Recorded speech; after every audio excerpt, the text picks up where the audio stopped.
할렐루야, 반갑습니다. 아멘. 오늘은 부활을 기념하는 주일이에요. 운동 경기에 패자 부활전이란 말이 있죠. 죽은 팀에게 기회를 한 번 더 줘가지고 운동을 하는 겁니다. 만약에 패자가 이제 자기는 졌다고 생각을 했는데 이겼어요. 패자 부활전에서 이겼어요. 얼마나 기쁠까요? 죽은 자가 다시 살아난다면 얼마나 좋겠습니까?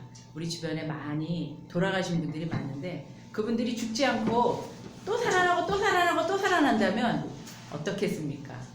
부활은 또 한 번의 기회입니다. 새로운 기회입니다. 기독교는 사실 부활의 종교라고 얘기해도 과언이 아닐 거예요. 왜냐하면 부활이 없다면 아무 의미가 없잖아요.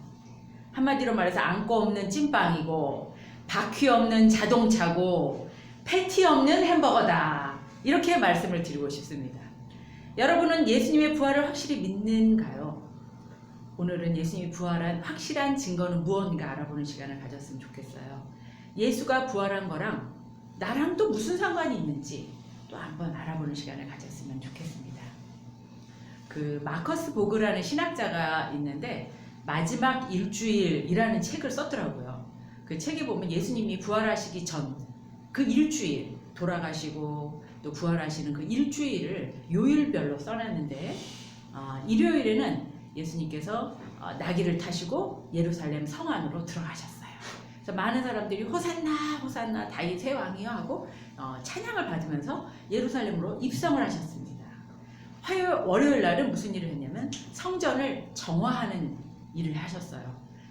성전이 예배드리는 장소가 아니고 물건을 사고 파는 장소, 막 장사하는 사람들의 소리, 얼마입니다 얼마입니다 하는 그런 호객 행위가 들리는 그 성전을 청소하는 날을 가졌고요. 그 다음에 화요일 날은 율법학자들이 날선 질문들을 하는 것에 대한 공격을 방어하셨어요. 어떤 바리새인들이 찾아와서 세금을 내야 합니까? 하고 물어본 거예요. 그러니까 예수님 뭐라고 하시냐면 그 돈을 한번 갖고 와봐라. 돈을 갖고 오니까 거기 가이사의 왕의 황제의 사진이 있는 거예요. 이거는 가이사의 것이니까 가이사한테 갖다 줘라. 하나님의 것은 하나님께로 드려라. 이렇게 말씀을 하심으로써 그 날선 질문에 대해서 방어를 하셨죠. 수요일 날은 또 어떤 일이 있었냐면 가룟 유다가 몰래 대제사장들과 예수를 죽일 음모를 꾸미는 날입니다. 목요일 날은 제자들과 최후의 만찬을 가지셨고 빵과 포도주를 성찬식을 하시면서 죽음을 예비하셨고 또 베드로가 3번 부인할 것이라는 그 예언을 또 해주셨고 또 제자들과 함께 겟세마네 동산에 가서 땀방울이 핏방울이 될 때까지 기도하셨습니다. 그리고 잡히셨죠. 금요일 날은 어떤 일이 있었습니까? 십자가에 죽으시고 아버지여 나를 버리셨나이까 이렇게 물으시면서 처참하게 죽으셨습니다. 그래서 피가 다 손에 못을 박고 양쪽 손과 발에 못을 박아서 피가 다 빠지고 나서 그 다음에 이제 운명을 하시고 경비병들이 옆구리에 창을 찔러자 물이 그냥 확 쏟아졌다고 그 백혈구 림프액들 같은 그런 하얗게 생긴 그런 물들 인체 90%가 물이라고 하잖아요. 그 물들이 다 쏟아지시고 그렇게 죽어가셨습니다. 그리고 일요일 날은 다시 부활을 하셨죠. 원래 유대인들의 안식일은 토요일이었어요. 그렇지만 우리가 주일날 예배를 드리는 이유가 뭐냐면 예수님이 주일날 부활을 하셨기 때문에 기념하기 위해서 기독교인들이 주일날 모여서 예배를 드리는 것입니다. 안식일에 부활하지 않고 주일날 부활하셨기 때문이에요. 나는 다 믿겠는데 부활을 못 믿겠다 이러신 분 계시면 손 한번 들어주세요. 제자들이 다 짜고 조작한 거 아니야? 그거 전설 아니야? 그거 착각 아니야? 라고 생각하시는 분 있으면 손 들어주시기 바랍니다. 네. 부활이 중요한 이유는 무엇일까요? 사람은 죽었다가 다시 살 수가 없습니다. 다시 살아나는 것은 그가 신이라는 증거입니다. 하나님의 아들임을 입증한 것이 바로 부활인 것이에요. 그렇기 때문에 부활은 우리에게 참 의미가 있어요. 그렇다면 정말 부활했을까? 증거를 한번 오늘 얘기를 나눠보겠습니다. 그 리 스트로벨이라는 학자가 있는데 예일대 법대 출신의 법률 편집자예요. 이 사람이 무신론자였고 술에 찌들어서 살았던 사람이에요. 술에 찌들어서 애들한테도 막 발길질하고 벽에다 발길질하고 아내에게 막 사납게 얘기하고 저속하고 짜증이 나고 그래서 아이들이 아빠가 오면은 막 장난감을 갖고 띵띵띵띵 방으로 들어가는 거야. 아빠가 너무 무서워가지고 늘 술 마시고 있던 그 쾌락에 또 자아 도취에 빠진 그 삶을 살았던 사람이에요. 그런데 이 사람이 어느 날 열정적인 신앙인으로 거듭나게 됩니다. 2년 동안 2200편의 논문을 연구를 해요. 그래서 자기가 법률적으로 예수님이 정말 부활을 했는지 증거를 찾아갑니다. 그래서 2년 동안 논문을 연구하다가 부활의 증거라는 책을 내게 돼요. 그가 연구한 부활의 증거와 성경에 기록한 내용들을 토대로 오늘 말씀을 한번 나눠보겠습니다. 신앙인의 관점에서가 아니고 비신앙인의 관점에서 확실한 부활의 증거는 무엇이었을까? 제가 한 4-5가지, 6가지 한 말씀을 드릴게요. 그 리스트로벨이 부활의 증거에 나타난 것들을 먼저 보면 첫 번째, 제자들이 모두 순교의 삶을 살았다는 거예요.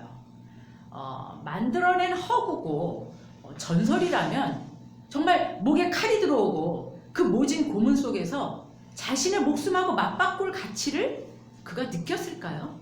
제자들이 그 죽어가면서 그 부활신앙을 버리지 못한 이유가 무엇이었을까요? 확실히 만났기 때문이라고 리스트로벨은 말하고 있어요. 제자들이 순교한 거. 우리 만약에 생각을 해봐요. 거짓말로 꾸며냈어요. 제자들끼리 거짓말로 꾸며냈다면 내가 죽어가는 목에 칼이 들어오는 상황에서 아니라고 말하잖아요.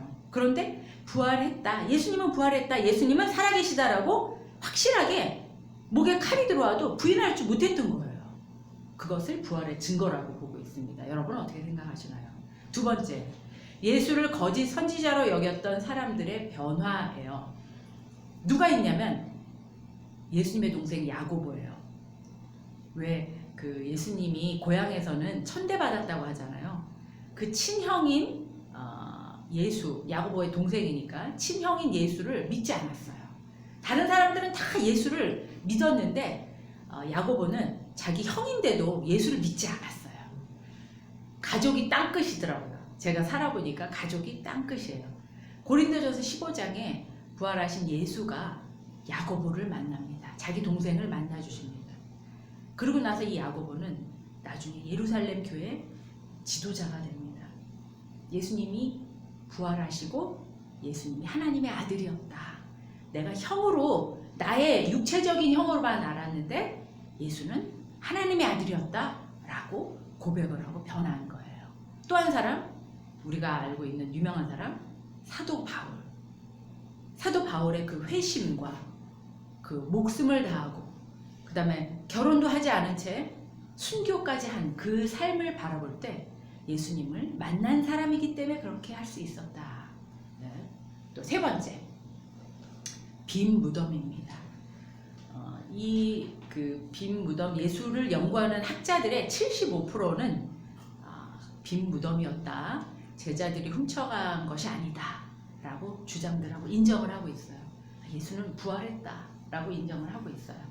로마 군인들이 지키고 있었고 훔칠 기회와 방법도 또 이유도 없었던 거예요. 성경에 보면 그 로마, 오늘 제가 본문 보내드린 카톡방에 보내드린 거에 보면 그 로마 군인들이 장병들이 얘기를 하죠.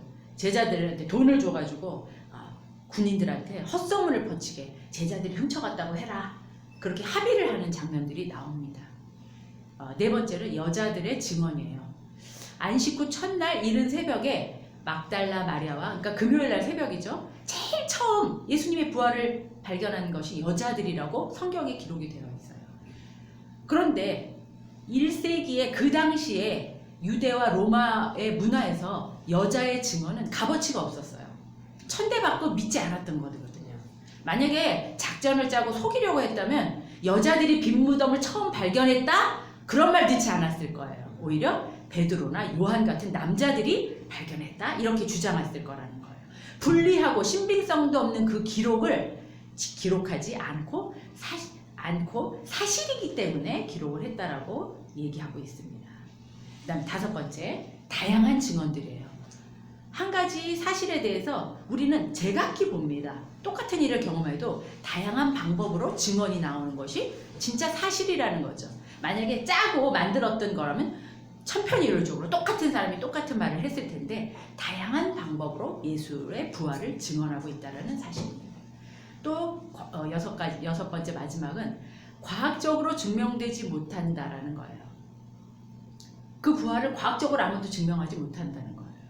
과학은 현재 일어나는 현실적인 현상을 증명하는 것이 과학이라는 학문인데 그 부활을 과학적으로 입증할 수가 없다는 것이 어떻게 보면 반전으로 예수님의 부활을 입증한다 이렇게 보고 있어요. 저는 제자들과 바울, 야고보의 순교를 보면서 순교를 당하는 것을 보면서 정말 부활하셨다라는 그런 생각, 또 여자들의 증언을 구태여 첫 증언자로 세운 것도 그렇다라고 생각을 하게 되었어요. 그 리스트로벨은 2년간 연구를 끝내고 부활을 인정하게 됐잖아요. 그리고 이 사람이 어떻게 바뀌었냐면 영접하는 자가 하나님의 자녀가 된다라는 것을 읽었어요. 그리고 나서 그 선물을 믿는 데서 그치면 안 되고 자기 자신이 개인적으로 받아들여야겠다는 생각이 들었다고 해요. 그래서 침대에서 누워 있다가 일어나서 무릎을 꿇고 여태껏 부도덕하게 살아온 자기의 삶을 예수님한테 다 고백하고 죄를 다 쏟아내면서 고백하고 완전한 용서를 받는 그런 시간을 가졌다고 합니다. 그런데 그 순간 하나님의 자녀가 되었다고 고백하고 그 순간 법률가에서 그런지 막 전기가 오고 눈물이 흐르는 감격, 어떤 감정의 변화를 하나도 느낄 수 없었다고 해요. 그런데 그 리스트로벨 그 법률가 예일대 학자가 교수가 뭐라고 느꼈냐면은 상쾌해지는 것 같은 감정을 느꼈다는 거예요. 이성이 자기의 머릿속에 이 생각들이 가벼워진 상쾌해진 것 같은 그런 경험을 했다고 합니다. 그러니까 마치 수돗물이 막 흐르는데 거기 이렇게 시원한 손이 닿아가지고 시원한 것을 느끼는 그런 것을 느꼈다고 하더라고요. 그래서 이 사람은 그렇게 변화된 삶을 살게 됐어요. 예수님은 스스로 여러 번 제자들에게 또 얘기를 했습니다. 사람들에게 자신이 죽을 것을 미리 얘기하셨어요. 본문 한번 다 같이 읽어보겠습니다. 마태복음 26장 1절부터 한번 읽어보겠습니다. 시작. 예수께서 자기의 제자들에게 이르시기를 너희가 아는 대로 이틀이 지나면 유월절인데 인자가 넘겨져서 십자가에 달릴 것이다 하셨다. 요한복음 16장 10절. 내가 아버지께로 돌아가므로 너희가 나를 더 보지 못하게 될 것이다. 이 말씀을 죽기 전에 하신 거예요. 내가 이틀 뒤에 죽을 것이다. 자기 자신의 죽음을 미리 얘기하셨다는 거예요. 어떤 인간도 그렇게 할 수 있을까요? 이틀 뒤에 내가 죽을 거다. 내가 아버지께로 갈 건데 그렇기 때문에 너희가 나를 더 이상 못 볼 것이다. 근데 제자들이 전혀 몰랐던 거예요. 이틀 후에 어디로 가신다는 거지? 이렇게 얘기를 한 거죠. 인자가 넘겨져서 십자가에 달릴 것이다. 그게 무슨 말이지? 이렇게 생각을 했던 거죠. 그리고 또 사람들에게도 이렇게 얘기하셨어요. 이 성전을 허물라 내가 사흘 안에 다시 세우겠다. 이렇게 말씀하셨어요. 그러니까 사람들이 아니 당신이 누군데 이 46년 걸려서 만든 이 성을 허물겠냐? 어떻게 사흘이면 다시 세우겠냐? 라고 얘기했어요. 근데 이 성전이라는 것은 예수님의 몸을 두고 하신 겁니다. 3일 만에 부활하겠다. 내가 3일 만에 이 성전을 다시 세우겠다. 이 성전이라는 것이 이제는 이 보이는 성전이 아니고 우리의 육체라는 것을 간접적으로 이렇게 얘기하신 건데 제자들은 예수께서 죽었다가 부활하신 후에야 이 말씀을 생각하고 비로소 깨닫게 되었다. 이렇게 얘기하고 있어요. 많은 사람들에게 제자들에게 예수님은 말씀하셨어요. 그만큼 자기의 죽음과 부활을 알고 계셨던 거죠. 베드로도 이렇게 고백합니다. 사도행전 2장 32절에 나오나요? 이 예수를 하나님께서 살리셨습니다. 이 일에 대해 우리가 모두 증인입니다. 이렇게 말하고 있습니다. 여러분 어떻게 생각하시나요? 예수님도 증언하셨고 베드로도 증언을 했고 바울과 또 야고보도 예수님의 동생인 야고보도 증언을 했고 또 성경의 많은 부분에 증언을 했고 또 이 연구한 학자들도 이렇게 많은 증거를 얘기하고 있습니다. 여러분은 믿으시나요? 하나님의 아들임을 믿으시나요? 예수의 부활을 믿으시기 바랍니다. 예수가 죽고 나서 다시 살아나지 않았다면 예수는 그냥 평범한 사람이에요. 그러나 불가능한 부활을 했다는 것은 예수님이 신이라는 증거입니다. 믿으시면 아멘 하시기 바랍니다. 아멘. 그렇다면 2000년 전 예수의 부활이 도대체 지금 내가 살고 있는 이 땅 대한민국에 무슨 상관이 있을까? 첫 번째, 상관이 있습니다. 예수가 부활한 것은 우리도 죽으면 부활할 것이라는 메시지예요. 고린도전서 15장 20절부터 22절까지 좀 길지만 읽어보겠습니다. 시작. 그러나 이제 예수께서 죽은 자 가운데서 다시 살아나사 잠자는 자들의 첫 열매가 되셨도다. 사망이 한 사람으로 말미암았으니 죽은 자의 부활도 한 사람으로 말미암는도다. 아담 안에서 모든 사람이 죽은 것 같이 그리스도 안에서 모든 사람이 삶을 얻으리라. 아담이 죽었어요. 첫 아담의 범죄로 말미암아 영원한 사망을 가졌는데 한 사람 예수 그리스도로 말미암아 모든 사람이 영원한 생명을 얻게 되었다라는 겁니다. 육의 몸이 우리가 갖고 있는 이 육의 몸이 있은즉 또 영의 몸도 있다. 우리가 흙에 속한 자의 형상을 입은 것 같이 하늘에 속한 이의 형상을 입을 것이다 라고 얘기하고 있어요. 죽은 후에 썩어져서 흙으로 돌아가면 끝이 아니라는 말입니다. 우리의 육적인 몸은 썩어져서 없어지지만 우리의 영적인 몸이 영적인 형상을 입고 다시 살아난다는 것입니다. 믿으십니까? 아멘. 믿습니다. 디즈니 픽사에서 나온 소울이라는 영화에도 인간의 죽음 이후의 영적인 세상을 잘 보여주는 그런 영화를 만들어 놓은 걸 제가 봤습니다. 예수의 십자가 죽음을 믿고 나의 죄를 용서해달라고 해서 용서함 받은 우리는 이제 천국에서 영원히 사는 존재가 된 것입니다. 죽은 후에 영적인 형체를 가지게 되었습니다. 믿으시죠? 아멘. 예수님처럼 우리도 부활할 것을 믿으시는 여러분 다 되시기를 축원합니다. 아멘. 예수는 길입니다. 그렇기 때문에 나와 상관이 있어요. 예수가 죽고 다시 살아나셔서 하늘에 오르사 하나님 우편에 앉아 계심으로 우리는 하늘길이 열려버렸어요. 하늘로 가는 길이 활짝 열려버렸습니다. 나는 부활이요 생명이니 나로 말미암지 않고는 하늘나라에 갈 수 없다라고 말씀하시고 계세요. 예수의 십자가 죽으심으로 성전의 휘장이 둘로 하늘 위부터 아래까지 둘로 쪼개졌다고 말씀하고 있어요. 이제는 대제사장만 하나님께 가는 것이 아니고 예수를 통해서 누구나 하나님께로 갈 수가 있게 되었습니다. 길이 열린 것입니다. 이제 우리가 직접 예수 이름만 부르면 패스 하나님께 가게 되었어요. 하나님과 네트워크가 되면서 지금도 천국을 살 수가 있게 된 것입니다. 하나님과 연결된 자 이 땅에서도 천국을 경험할 수 있게 된 것입니다. 천국 길을 걷게 된 것입니다. 믿으십니까? 아멘. 세 번째, 나와 무슨 상관이 있을까요? 부활한 예수를 모시고 살면 더 이상 어둠에 다니지 않게 됩니다. 예수가 사망의 어둠의 권세를 이기고 승리했잖아요. 우리를 영원한 사망의 지옥으로 몰고 가려고 했던 그 사탄이의 계략이 산산조각이 나버렸습니다. 우리는 이제 지옥에 안 가게 되고 하나님의 자녀로서 어둠의 자녀에서 빛의 자녀로 이동을 한 거예요.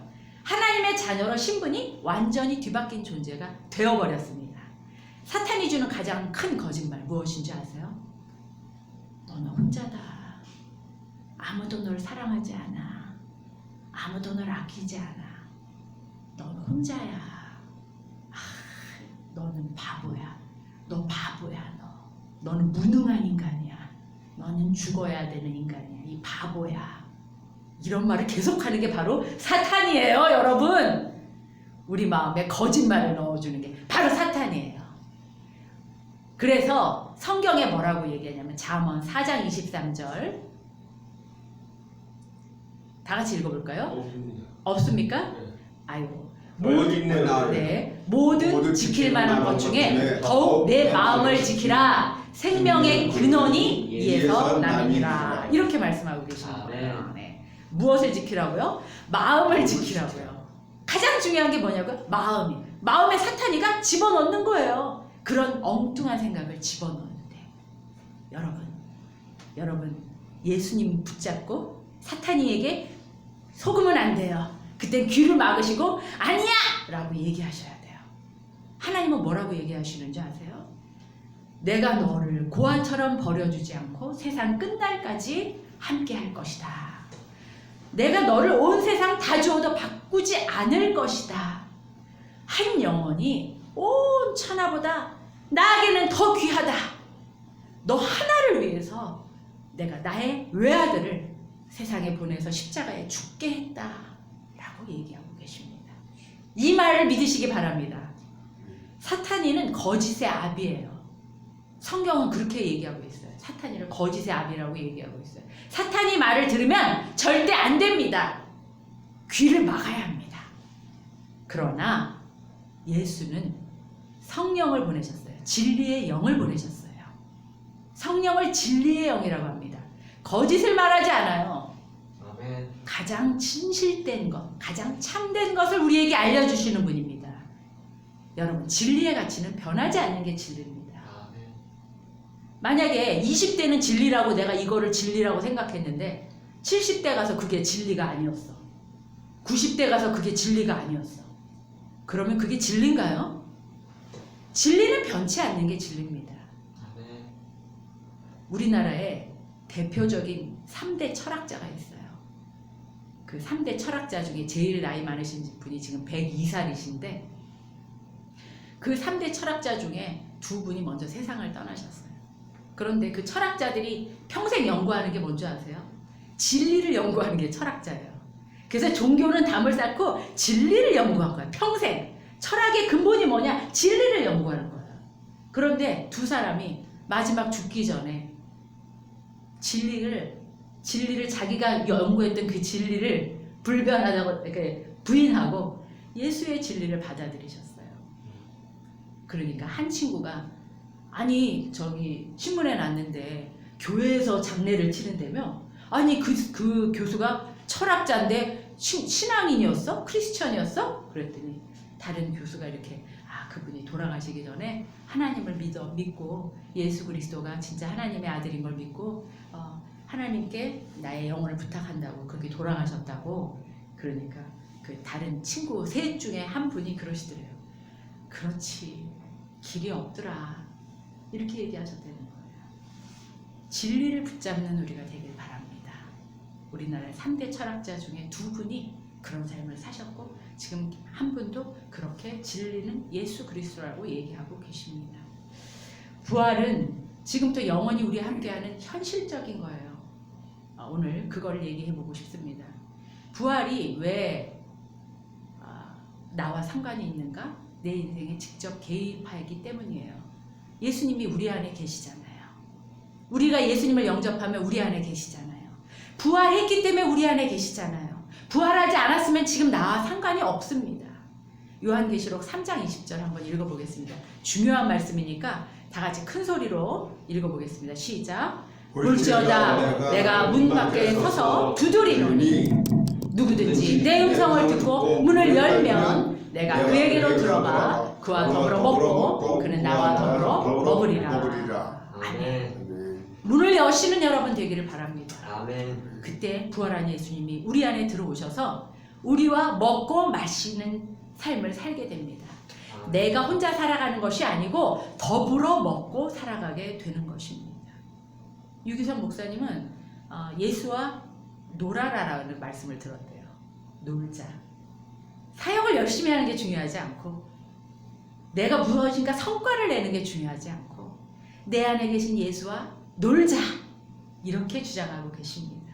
부활한 예수와 놀자. 그것이 예수님께서 가장 우리에게 원하시는 거예요. 다른 거를 원하지 않으십니다. 이제 우리는 사탄이가 주는 죄의 저주, 슬픔과 질병과 가난의 저주에서 풀려나게 되었습니다. 우리는 바뀌었어요. 분노와 억울함의 상처의 고통에서 하나님이 주시는 새로운 정체성을 갖게 됐어요. 나란 존재가 얼마나 소중한지 하나님이 보시는 나로 알게 되었어요. 부모가 나를 바라보는 그 시선? 그거 아니에요. 아니에요. 하나님께서 나를 바라보시는 그 시선, 그것이 바로 나의 정체성입니다. 왜냐? 나를 지으신 분이 하나님이시기 때문입니다. 모든 어두움의 고통은 사라지고 빛으로 가득 채워주시는 그 빛을 우리가 받기를 원합니다. 고통이 사라지고 구원의 기쁨이 생겨나길 원합니다. 무거운 짐이 다 벗겨지고 독수리의 날개침에 올라간 같이 자유로움이 되기를 원합니다. 영원한 사망에서 영원한 생명으로 옮겨지게 되기를 원합니다. 예수님께서 이 땅에 오신 것은 눈먼 자를 다시 보게 하고 포로된 자를 풀어주기 위해서 오셨다고 하셨습니다. 새하늘과 새 땅을 경험하게 해주시기 위해서 오셨다고 하셨습니다. 세상이 줄 수 없는 평안을 우리가 누리게 된다고 말씀하셨습니다. 왜냐? 예수가 진리이기 때문입니다. 예수는 사탄과 같은 거짓말쟁이가 아니기 때문입니다. 성령은 우리를 자유케 하는 진리의 영이기 때문입니다. 얼마 전에 제가 10년 전 지휘했던 성가대 반주자와 총무분들을 만나게 됐어요. 반주했던 권사님이 미국에서 살다가 오셔가지고 만났는데 엄청 부자셨어요. 60평대 아파트에 사셨었고 아이들 둘 다 미국에서 영주권을 갖게 하기 위해서 정말 고생하셨어요. 6개월에 한 번씩 비행기를 타고 갔다 해야지 그 영주권이 유지가 되는 거예요. 그래서 지금도 애들이 미국에서 공부를 하고 있는데 요즘 코로나로 사업이 어려워지니까 이 집사님이 어려움을 겪고 계셨어요. 경제적인 어려움이 평생 처음 있는 그런 어려움을 겪고 계셨어요. 그런데 이 분이 소그룹 리더를 하고 계신데 소그룹 리더 대원들과 같이 예배를 드리는데 한 분이 울면서 솔직하게 그동안은 얘기를 안 했대요. 그런데 솔직하게 고백을 하면서 우셨다는 거예요. 너무 어렵고 힘들다고, 죽을 것 같다고, 고통스럽다고. 그러자 옆에 있던 집사님도 또 그런 고백을 했다는 거예요. 그래갖고 그 셀원 전체가 모여가지고 같이 울면서 같은 아픔을 사실은 겪고 있었던 거죠. 사실은. 그런데 다 괜찮은 척하고 예배를 드리고 살고 있었는데 그걸 오픈하게 되셨다고 합니다. 그 소식을 들으면서 제가 기대가 생겼어요. 집사님 힘내세요. 그 집사님의 셀원들이 고백하기 힘들었지만 그 고백하는 게 바로 하나님을 의지한다라는 거거든요. 그게 바로 하나님의 때란 생각이 들었어요. 아무것도 의지할 것 없고 자존심도 다 박살이 나서 내려놓게 될 때, 주님밖에 없을 때 이제 하나님이 일하시면 되잖아요. 그때가 바로 주님이 역사하시는 때잖아요. 2021년 기대가 됩니다 하고 제가 답장을 보냈어요. 예수는 죽은 신이 아니기 때문이에요. 사도 바울은 만약 예수가 부활하지 않았다면 우리가 가장 미련한 짓을 하고 있다고 얘기하고 있어요. 얼마나 미련해요. 주일날 시컨 자고 시컨 놀러가고 시컨 헌금도 하지 않으면 그 돈으로 내가 맛있는 거 사 먹고 옷 한 벌 해 입고 좋지. 얼마나 미련해요. 그러나 주님이 부활했기 때문에 나의 삶에 인생을 책임져 주시기 때문에 그렇기 때문에 우리가 교회에 나오고 예수를 믿고 섬기는 거 아니겠습니까? 예수님이 우리와 함께 하시는 것을 믿으시기 바랍니다. 부활하신 그 후로부터 이제까지 우리와 함께 하시는 부활하신 그 예수를 우리가 다 믿고 오늘을 살아가시기를 간절히 원합니다. 365일 24시간 우리와 함께 하십니다. 우리가 못 볼 뿐이에요. 제가 얼마 전에 어떤 간증을 들었는데 술집 마담을 하시는 여자분이에요. 술집을 해서 돈을 엄청 많이 버셨대요. 그런데다가 술집을 하면서 만난 분이 공직자였는데 고위 공직자가 정보를 알려줘가지고 엄청나게 떼돈을 벌었다고 하십니다. 그런데 어떤 일 때문에 어마어마하게 그 돈을 순식간에 다 날려버리고 빚쟁이가 돼서 경찰에 추격을 받게 됐고 설악산에 죽으려고 약을 다 수면제를 사 모아갖고 모든 것 다 버리고 설악산에 깊이 산골짜기에 숨으러 도망갔대요. 그래서 죽으려고 바위 틈에 앉아있는데 바위 틈에 보니까 솟아난 이파리들이 보이더래요. 새싹이 보이더래요. 생명이랑 이렇게 예쁘구나. 이렇게 생명이 소중하구나. 이 바위 틈에서 새싹이 올라오는구나. 그 생명을 바라보면서 갑자기 옛날 어린 시절 다녔던 교회가 생각이 나더래요. 하나님이 정말 있었을까?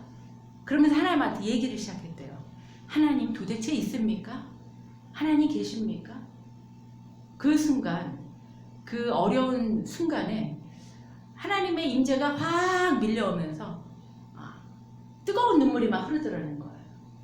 그래서 하나님, 그럼 왜 제가 가장 힘들고 어려울 때 그때 나한테 좀 도와주시지 왜 여지껏 계시다가 하나님이 살아계셨으면 그렇게 해주시지요? 막 울었대요. 그런데 어떤 이 환상이 보여지는데 자기가 누워서 잠자던 침대, 자기가 생활하던 그 집에 보면 이 뒷부분에 예수님이 서 있는 모습, 누군지 모르지만 서 있는 그런 형상을 봤다는 거예요. 내가 잠잘 때도, 내가 어디 가서 술집에서 그렇게 술 먹고 있을 때도 예수님이 계셨었구나. 내가 못 봐서 그랬지 하나님이 나와 동행했구나. 그런 걸 깨달았다는 거예요. 내가 술에 정신이 팔리고 돌에 정신이 팔려서 못 봤을 뿐이었구나. 밤새도록 울고 새벽이 될 때까지 그렇게 울었다고 얘기하시더라고요. 용기를 얻고 다시 내려오셔서 아주 기쁜 마음으로 다시 세상에 내려오셔서 다시 새로운 삶을 전도하게 되셨다고 하시더라고요. 우리는 죄의 선글라스를 벗어야 해요. 고집, 교만, 이 안경을 벗어야 합니다. 세상 욕심, 세상 것에 대해 목숨 거는 거 벗어야 합니다. 그래야 한눈 팔려있는 그 곳에서 벗어나야 하나님이 어떻게 날 사랑하시는지 볼 수 있습니다. 비극적인 이야기를 하나 해드리겠어요. 어느 85세 된 미국인 부부가 동남아 비포장 산길을 굽이굽이 운전하다가 밤에 계곡에 굴러서 즉사했다라는 소식이에요. 그들은 가난하고 병든 사람들을 돌보기 위해서 미국의 좋은 환경을 다 버리고 열악한 환경에서 살다가 낯선 곳에서 낭떠러지에서 아무도 모르는데 비극적으로 죽어버렸어요. 그런데 더 비극적인 얘기를 하나 들려드릴까요? 어느 미국인 부부가 5년 일찍 은퇴해서 51살에 은퇴를 일찍 했어요. 돈을 많이 벌었어요. 그래서 바닷가 별장을 짓고 햇볕이 잘 드는데 집을 구입해서 배도 구입을 해서 낚시도 하면서 이쁜 조개 껍질도 모으면서 살기 시작했다고 합니다. 어떤 게 더 비극적인 얘기일까요? 무엇이 더 비극적인 얘기일까요? 두 번째가 더 비극적이라는 사실을 우리가 알았으면 좋겠습니다. 하나님의 일을 하다가 순교지에서 즉사한 삶이 고통 없이 아름답게 의미 있는 삶을 살다가 돌아가신 것이 더 아름답다는 것이죠.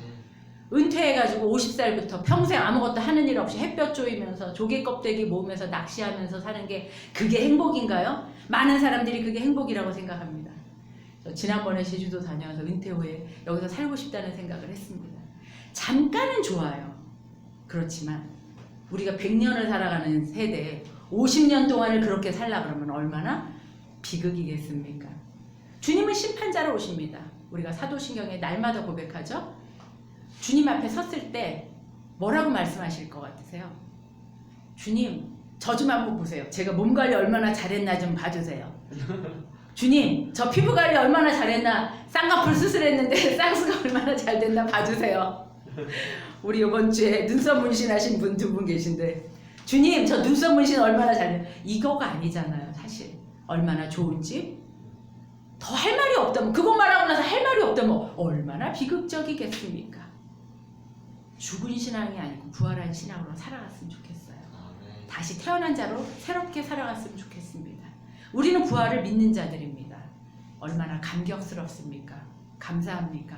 지금도 오늘 나와 함께하고 빛으로 인도하시는 진리고 생명이신, 영원한 생명이신 그분, 진리이신 그 길, 우리가 그 길을 동행하며 살아가는 자들이 아니겠습니까? 우리는 부활한 삶을 살아갑니다. 주님과 동행하는 기쁜 삶을 살아갑니다. 그런 부활한 삶을 사는, 부활한 인생을 살아가는 저와 여러분 되기를 간절히 축복하고 소망합니다. 기도하시겠습니다. 거룩하신 주님, 오늘 부활절을 맞아서 부활한 주님을 묵상하고 말씀 나눴습니다. 주님, 우리가 살아가는데, 인생을 살아가는데 세상 것만 바라보고 살아갈 때가 너무나 많이 있지만 주님, 이 시간 다시 한번 주님께 마음을 열고 주님을 바라봅니다. 우리를 살리시고 영원한 생명을 주시고 하나님의 자녀가 되는 특권을 주셨으며 우리의 정체성을 더럽고 추악한 것으로 주지 않으시고 생명으로 주셨고 아름답게 주셨습니다. 우리를 이 세상 무엇보다도 값지고 소중하다고 말씀해 주시고 너 한 사람을 위해서 내가 내 아들을 보내 죽게 했다고 말씀하십니다. 내가 너를 온 세상을 다 줘도 바꾸지 않을 만큼 사랑한다고 말씀하시며 우리를 존귀하게 여겨 주십니다. 내가 바라는 것은 단지 네가 많은 사역을 하고 네가 많은 돈을 헌금하고 네가 큰 교회를 세우는 것이 아니고 나와 동행하고 나와 즐겁게 대화하는 것이라고 말씀하시니 감사합니다. 아멘. 하나님 우리의 인생을 다하여서 주님과 동행하게 하여 주시고 이 세상에 하나님만 길이고 하나님만 진리고 우리에게 생명이신 것을 잊지 않는 삶을 살게 축복하여 주시옵소서. 아멘. 예수님의 이름으로 기도했습니다. 아멘. 지금은 우리를 위해서 피 흘려 돌아가신 예수 그리스도의 은혜와 우리를 위해서 예수를 아끼지 않으시고 십자가에 못 박아 죽기까지 보내신 하나님의 그 크신 사랑과 우리와 늘 동행하시고 우리를 사랑하고 아끼시고 우리에게 지혜를 주시는 성령 하나님의 그 크신 위로하심이 이 시간 부활신앙으로 살아가고 부활한 자로 살아가는 새 생명으로 살아가기로 결심하는 각 사람 머리머리 위에 지금부터 영원까지 함께 계실지어다. 아멘. 아멘. 아멘. 감사합니다. 감사합니다.